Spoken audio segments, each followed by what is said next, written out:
Hello everyone, আসসালামু আলাইকুম। Welcome to Rafia Tasrim spices. সবাই কেমন আছেন? আশা করছি সবাই খুবই ভালো আছেন। আজকে আমি খুবই একটা মজাদার নাস্তা নিয়ে হাজির হয়ে গেলাম। সেটা হচ্ছে পটেটো বলস। এটা বানানো খুবই সহজ, একদম ঝটপট হয়ে যায়। আর উপর থেকে হবে খুবই মুচমুচে আর ভিতরে হবে খুবই সফট। তো এই পটেটো বলস বানানোর জন্য আমাদের যেটা লাগবে সেটা হচ্ছে খুবই কমন ইনগ্রেডিয়েন্ট, সেটা হচ্ছে আলু। আলুটা আমি খুব ভালোভাবে উপর থেকে চামড়া ছেলে নিয়েছি। এবার এটা আমি গ্রেট করে নেব। এবার আলুটা গ্রেট করে নেওয়ার জন্য গ্রেটারের যে ছোট ছিদ্রযুক্ত যেটা আছে সেটা আমি ইউজ করব। বড়টা ইউজ করলে সেক্ষেত্রে অনেকটা বড় বড় হবে, ঝিরে ঝিরে ভাবে এটা স্লাইস হবে না। এই জন্য আমি গ্রেটারের ছোট ছিদ্র ব্যবহার করে আমি সুন্দর মতো এটা গ্রেট করে নিয়েছি, একদম ঝিরে ঝিরে ভাবে গ্রেট করে নিয়েছি। এবার এখানে আমি প্রথমে লবণ ইউজ করব। লবণটা দেওয়ার পরে এখানে আমি মরিচ গুঁড়া ব্যবহার করব। মরিচ গুঁড়া দেওয়ার শেষে অল্প পরিমাণে হলুদ দিয়ে দিলাম। এবার আমি এটা সুন্দরভাবে মিক্স করে নেব। এটা ভালোভাবে ডলে ডলে প্রত্যেকটা গায়ে গায়ে মাখো মাখো করে সব কিছু সুন্দরভাবে মেখে নিতে হবে।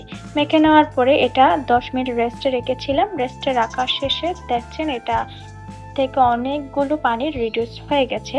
তো এখান থেকে আমি কি করব, ছোট ছোট বল সাইজের করে আলু নিয়ে আলুটাকে আমি হাতের মুঠোয় করে পানিটাকে ভালোভাবে নেংড়ে বের করে দিয়ে আলুটাকে আমি বল আকার সাইজ করে প্লেটে তুলে নিলাম।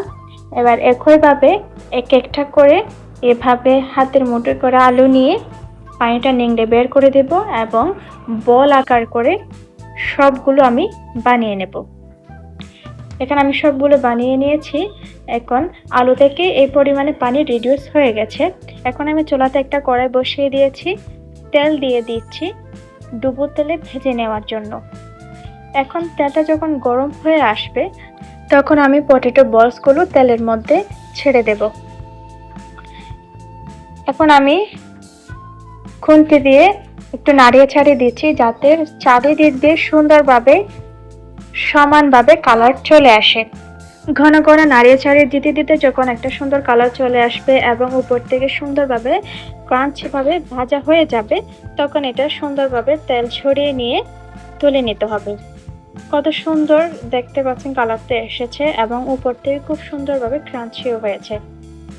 এবার একইভাবে আমি বাকি বলগুলো তেলের মধ্যে দিয়ে ভেজে নেব। তো হয়ে গেল আমার পটেটো বলস। এটা এতই মজা, চায়ের আড্ডায় খুব সুন্দরভাবে ঝটপট বানিয়ে নেওয়া যায়।